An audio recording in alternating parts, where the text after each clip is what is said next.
Hello everyone, welcome to टेक्शन में। आज के सेशन में हम क्यूशल से रिलेटेड एक और कमांड डिस्कस करेंगे, जिसमें हम देखेंगे कि कैसे कैट कमांड के थ्रू हम आउटपुट को पॉपुलेट करवा सकते हैं, डिस्प्ले करवा सकते हैं, साथ में लाइन नंबर को भी डिस्प्ले करवा सकते हैं। ठीक है, तो ये चीज़ हमें यूज़फुल रहेगी जब भी आप सपोज किसी प्रोजेक्ट पे वर्क कर रहे हो और वहाँ पे आपको डेटा पॉपुलेट करवाना है, साथ में लाइन नंबर्स भी पॉपुलेट करवाना है, तो उस केस में आपको ये बहुत हेल्पफुल रहने वाला है। तो इस सेशन को हम प्रैक्टिकली ज़्यादा करने वाले हैं। पहले मैं आपको थोड़ा सा रिक्वायरमेंट समझा दूंगा एक बार और कि कैसे रिक्वायरमेंट है ना, क्या क्या कंडीशंस हो सकती है जहाँ आप ये यूज़ कर सकते हो, और फिर उसको हम क्यूशल कमांड प्रॉम्प्ट के ऊपर एक्सप्लोर करेंगे। जब कमांड क्लियर हो जाएगी, तब उसके बाद में हम लास्ट में देखेंगे कि कैसे सीएल प्रोग्राम के थ्रू इस चीज़ को एग्जीक्यूट किया जा सकता है। ठीक है, तो ओवरऑल हमारा ये प्रोसेस रहने वाला है इस सेशन के अंदर।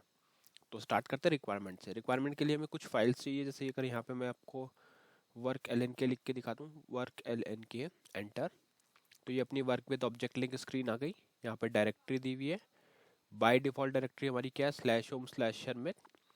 और यहाँ से अगर हम पेज डाउन करते हैं तो अपने पास काफ़ी सारे फाइल्स और डायरेक्टरीज यहाँ शो हो रहे हैं। ठीक है, तो एग्जाम्पल के लिए अभी मैं ये वाली फाइल पिक करता हूँ, RRYY.txt। अब इस फाइल को अगर आप देखो तो यहाँ पे देखो, अभी तो क्या हमने यहाँ पे टेक डेटा में ऐसे लाइन 1 2 3 4 5 डाला हुआ है, तो इसलिए अपने को पता चल जाता है कि हाँ ये सीक्वेंस में कितने लाइन है। बट ये एक्चुअल नहीं है, हो सकता है यहाँ पे मैं ये लाइन 1 नहीं लिखूँ, या इसकी जगह कुछ और टेक्स्ट लिखा हुआ हो, या यहाँ पे लाइन 10 20 30 कैसे भी लिखा हुआ हो रैंडम नंबर, तो वो एक करेक्ट लाइन नंबर नहीं है। अब हमें क्या चाहिए, करेक्ट लाइन नंबर चाहिए, है ना। तब उस करेक्ट लाइन नंबर को हम कैसे प्रिंट कर सकते हैं, कैट कमांड के थ्रू ही प्रिंट कर सकते हैं। तो वो अपन देखने वाले हैं। तो उसके लिए सबसे पहले तो मैं इसी फाइल का एग्जांपल आपको दिखाऊंगा। यहाँ पे कॉपी करेंगे slash home slash Sharmit slash RRYY.txt। ये करेंगे बैक। बैक करने के बाद यहाँ पे अपने को लिखना पड़ेगा QSH और एंटर। QSH एंटर करने के बाद में अपन यहाँ क्या लिखेंगे, कैट स्पेस, और यहाँ पे फाइल का पाथ आ जाएगा। पाथ में क्या आ गया, slash home slash Sharmit slash RRYY.txt। ठीक है, cat slash home slash Sharmit slash RRYY.txt। इतना अगर अपन करके एंटर हिट करते हैं तो नॉर्मली जो टेक्स्ट होता है वो आता है। अच्छा, अब इसमें लाइन नंबर इंक्लूड करने के लिए हमें क्या करना पड़ेगा, स्पेस देना है, -n लगाना है और एंटर करना है। तो अब अगर आप देखोगे तो यहाँ पे लाइन नंबर भी इंक्लूड हो गया है, 1 2 3 4 5। ठीक है, इसमें रिकॉर्ड आ गया 5, और ये इसका लाइन नंबर भी शो कर रहा है। तो अब इस जस्ट एक -n इंक्लूड करने से आपके पास इस तरह से लाइन नंबर भी कैट कमांड रिटर्न करता है। अब यहाँ क्वेश्चन आता है कि अगर हम मल्टीपल फाइल को यूज करते हैं तब क्या होगा, देखते हैं। सेम चीज को मैं रिपीट करूंगा, cat space -n space slash home Sharmit RRYY.txt। अब एक और पाथ लिख देते हैं, slash home slash Sharmit slash XXY.txt, और एंटर करके देखते हैं। तो अभी अगर मैंने एंटर किया तो यहाँ पे आपको लाइन नंबर दिख रहा है 1 2 5 और फिर 1 2 5, मतलब दोनों फाइल के लाइन नंबर्स को ये यहाँ पे रिप्रेजेंट कर रहा है। ठीक है, तो ये एक बहुत ही अच्छी आप ये कह सकते हो फैसिलिटी आती है अपने कैट कमांड के साथ में, कि जब भी आपको किसी भी अभी तो क्या अपने पास सिर्फ 5 ही रिकॉर्ड है, हो सकता है आपके पास वेरियस रिकॉर्ड है ना, उसमें काफ़ी सारे हंड्रेड्स ऑफ रिकॉर्ड स्टोर्ड हो, और उन हंड्रेड्स ऑफ रिकॉर्ड का आपको बस एक काउंट लेना है कि कितने आपके रिकॉर्ड हैं, प्लस उसका सीक्वेंसिंग क्या है। तो प्रॉपर सीक्वेंसिंग डेवलप करने के लिए अपन क्या यूज़ करते हैं, कैट कमांड का यूज़ करते हैं। अब यहाँ पे एक क्वेश्चन आता है कि क्या -n को कैपिटल में भी लिखा जा सकता है, तो देखते हैं। यहाँ पे करेंगे F9, और इधर स्मॉल n की जगह अपन लिख देंगे कैपिटल N और एंटर किया। तो इस केस में ये एरर दे रहा है ना, यूजेस कैट, और ये एरर दे दिया। एरर का रीज़न आपको पता होगा, क्योंकि हमने इससे पहले भी ऐसे काफ़ी सारे सेशंस में ऑप्शंस के साथ वेरिएशन करके देखा था। उसमें हमने क्या किया था, -n को कैपिटल मतलब हाइफन नहीं, आपने जो भी ऑप्शंस अगर लिया हो उस केस में अगर n यूज होता, तो उस केस में या कोई भी ऑप्शन n की जगह कुछ भी ऑप्शन हो सकता है ना, VT, तो अगर वो यूज़ कर रहे हैं तो वो हमें हमेशा स्मॉल में ही लिखना होता है। अगर स्मॉल में नहीं लिखा है, कैपिटल में लिखा है, तो वो एक एरर जनरेट करता है। ठीक है।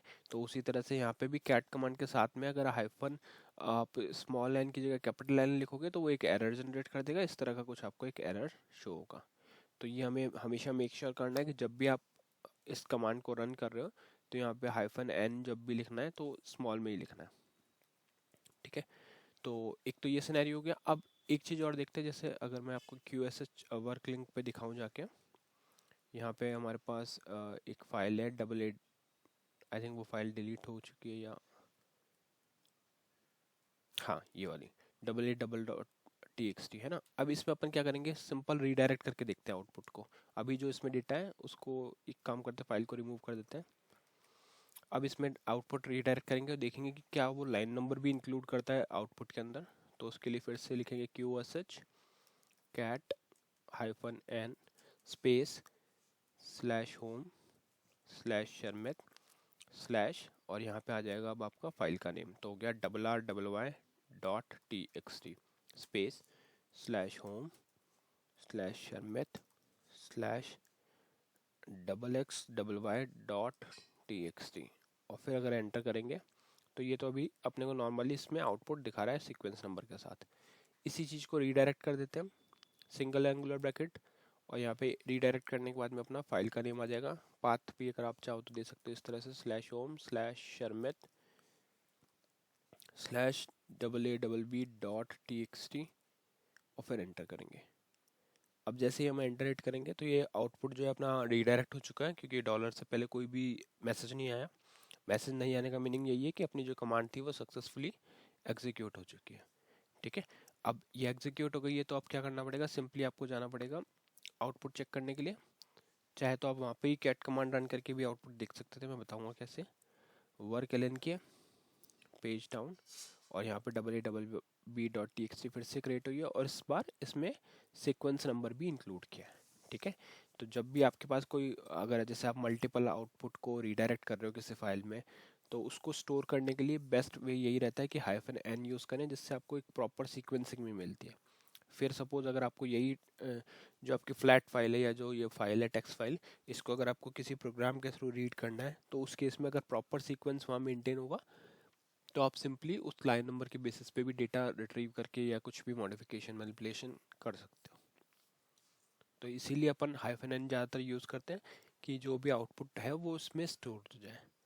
और सिमिलरली अगर आप अपेंड करना चाहते हैं, जैसे अभी इसी में अपन एक बार डेटा अपेंड भी करके देख लेते हैं, तो उसके लिए सिंपल आपको लिखना है कैट हाइफन, यहाँ पे आ जाएगा एन स्पेस, और फिर आ जाएगा आपका फाइल का नेम। इस बार मैं बिना पाथ के लिख के दिखाता हूँ। तो यहाँ पे आपको लिखना पड़ेगा XXY.txt, पहले इसको लिखा है, फिर RRY.txt, इसको रीडायरेक्ट कर रहे, अपेंड के लिए आ जाएगा डबल एंगुलर ब्रैकेट, और फिर रीडायरेक्ट कर रहे हैं उस फाइल का नेम आ जाएगा जो है AABB.txt, और एंटर। कमांड एग्जीक्यूट हो गया। अब चाहो तो यहाँ पे डायरेक्टली आप देख सकते हो AABB.txt का आउटपुट, तो वो कुछ इस तरह से आ रहा है, मतलब उसने रिपीट कर दिया उस वाले टेक्स्ट को। यहाँ से ये रिपीटेड डेटा है जो अभी हमने अपेंड किया, पहले वाला पुराना ऊपर डेटा है और फिर बाद में नया अपेंडेड डेटा आ रहा है, ठीक है।